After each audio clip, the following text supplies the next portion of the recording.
गेल्या 30 तासांपेक्षा जास्त काळ हे पोलीस अधिकारी सतत आपल्या सेवेसाठी समोर आहेत। त्यांना प्लीज सहकार्य करा।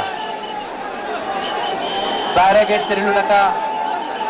आपल्या भावनांचा आदर आम्ही करतोय, आपल्या भावनांची कदर आम्ही करतोय। आपल्या सगळ्यांच्या भावना एकच आहेत। या ठिकाणी आपल्या लाडक्या दादांना अखेरचा निरोप दिल्यानंतर पवार कुटुंबीय आपल्याला अभिवादन करतात। पवार कुटुंबियांच्या आदरणीय दादांच्या प्रेमापोटी संबंध महाराष्ट्र आणि महाराष्ट्राच्या बाहेरून आपण आलेला आहात।